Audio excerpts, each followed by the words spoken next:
यान कहता है क्या पसंद, मैं उसे बहुत प्यार करता हूँ ग्रैंडमा। यहाँ लेताओ लिविंग रूम में जनरल यानी कि चिगे का वेट कर रही थी। उसे वेट करते करते काफी समय हो चुका था, लेकिन चिगे अभी भी उसके पास नहीं आया था। लेताओ अपने मन में सोचती है कि रात होने जा रही है, लेकिन जनरल अभी भी यहाँ पर नहीं आए हैं। तभी वहाँ पर एक सिपाही आ जाता है। लेताओ उस सिपाही से कहती है, अगर तुम्हारे जनरल इतने ज्यादा बिजी थे तो उन्होंने तो अपना काम जल्दी ही खत्म कर लिया होगा, है ना?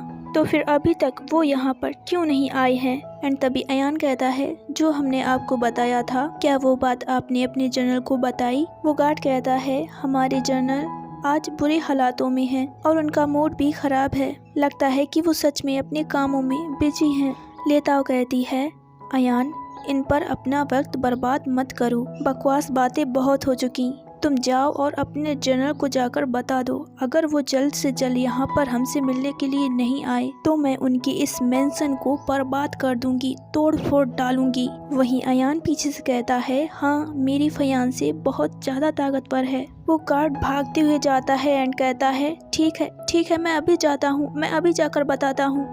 यहाँ हमें मिलिट्री ड्रिल ग्राउंड दिखाया जाता है। वो गार्ड चिके के पास आता है एंड कहता है, जनरल मैं आपको परेशान नहीं करना चाहता हूँ, लेकिन वो दो लोग मुझे धमका रहे हैं। उन्होंने कहा कि वो दोनों काफी समय से आपका वेट कर रहे हैं और आप अभी भी उनसे मिलने के लिए नहीं गए हैं, और वे कह रहे हैं अगर आप उनसे मिलने के लिए नहीं गए तो वो मेंशन को पूरा बर्बाद कर डालेंगे। चिके कहता है कि उस बीजे के आदमी की इतनी हिम्मत कि वो ऐसे बोले। अब तो मैं देखना चाहता हूँ कि उसमें इतनी हिम्मत है या नहीं कि वो मेरे मेंशन को बर्बाद करे। वो गार्ड अपने मन में सोचता है कि जनरल काफी गुस्से में आ गए हैं, अब तो वो लेडी सच में बहुत बड़ी मुसीबत में पड़ने वाली है। यान तेजी से वहाँ पर जाते हुए कहता है, कौन है, किसकी इतनी हिम्मत हुई जो ऐसे बोले? किसकी इतनी हिम्मत हुई जो मेरे मेंशन के अंदर आकर इतने रूडली बिहेव करे? लेताओ वो आवाज सुनकर पीछे मुड़ती है एंड कहती है, चिगे तुम यहाँ पर क्या कर रही हो? चिगे लेताओ को अपने सामने सडनली देखकर कहता है,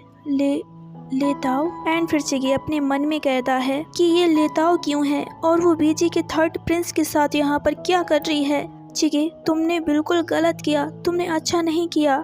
तुमने पूरी आफ्टरनून तक लेताओ को वेट करवाया, वो भी अपने लिए। वो सच में काफी ज्यादा गुस्से में है। अब मुझे क्या करना चाहिए? एंड फिर चिगे लेताओ से कहता है, मुझे नहीं पता था कि ये तुम थी।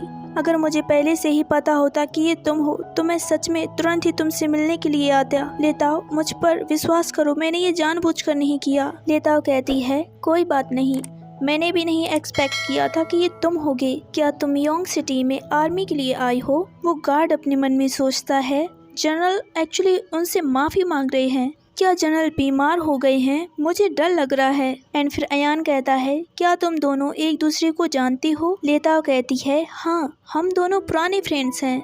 एंड फिर अयान चिके से कहता है, तो फिर तुम दोनों दोस्त हो, ये तो और भी अच्छी बात है। तो हम दोनों को बिजनेस के मामले में बात करने में और भी आसानी होगी। चिके सडनली लेताओ को पकड़कर अपने पीछे कर लेता है एंड कहता है, पहले तो तुम मुझे ये बताओ कि तुम लेताओ के साथ क्यों आई हो और क्या रिश्ता है तुम दोनों के बीच में? अयान अपनी आईब्रोज को ऊपर नीचे करते हुए सोचता है, तो क्या ये लिटिल जनरल भी लेताओ को पसंद करता है? एंड फिर वो कहता है, सर क्या मेरी फियांसे उपयुक्त नहीं है ये बताने के लिए कि हम दोनों के बीच क्या रिलेशनशिप है? ऐसा सुनकर चिके कहता है, तुम इतनी छोटी एज में बातें बहुत बना लेती हो, तुम थोड़ा सा दयालु बनो, समझे? अयान कहता है कि लगता है कि योंगची की कैरेज इतनी भी फास्ट नहीं है। मतलब उसके कहने का मतलब था कि चिके को कुछ भी पता नहीं है जो कि लेताओ के पास्ट में उसके साथ हुआ है, यानी कि चिके जब वहाँ पर नहीं था। और यहाँ पर इन दोनों में टकरार साफ नजर आ रही है। और फिर अयान लेताओ से कहता है, फियांसे क्या तुम बता सकती हो तुम्हारे ओल्ड फ्रेंड को जिसको कुछ भी नहीं पता है? और फिर लेताओ चिगे को बताना शुरू कर देती है। वो चिगे को सब कुछ बता देती है कि युयान ने उसके साथ क्या किया और वो यहाँ पर कैसे आई। चिगे ये सब सुनने के बाद काफी गुस्से में आ जाता है। वो कहता है, ये कितना रिडिक्यूलस है, आखिर इम्प्रोर तुम्हारे साथ ऐसा कैसे कर सकते हैं? उनके तो सच में दो चेहरे हैं। और फिर चिगे अयान से कहता है, इसका मतलब तुम दोनों शादीशुदा नहीं हो। और फिर वो कहता है कि योर हाइनेस न केवल हिस्टेरिया से प्रभावित हैं, बल्कि वो झूठ भी बोल सकते हैं। हिस्टेरिया एक रोग होता है। और फिर वो कहता है, तुम तो सच में काफी बीमार हो।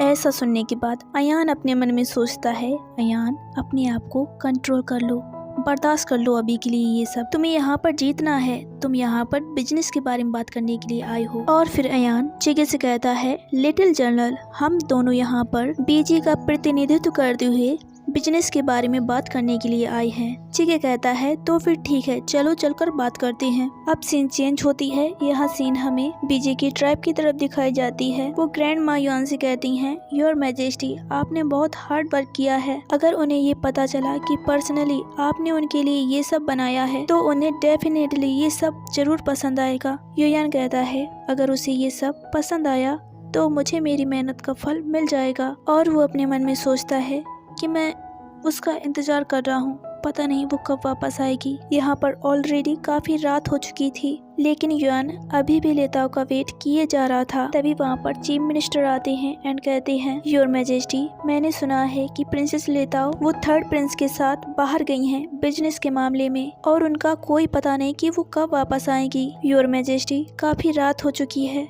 आप कब तक उनका वेट करते रहेंगे? और ये डिशेज जो आपने बनाई हैं वो ठंडी होती जा रही हैं। आप पहले खाना क्यों नहीं खा लेते हैं योर मैजेस्टी? युआन कहता है, कोई बात नहीं, मैं उसका इंतजार करता रहूँगा, और काफ़ी रात हो चुकी है तो तुम्हें भी आराम करना चाहिए। चीफ मिनिस्टर समझ जाते हैं कि युआन नहीं मानने वाला है। वो कहते हैं, ठीक है।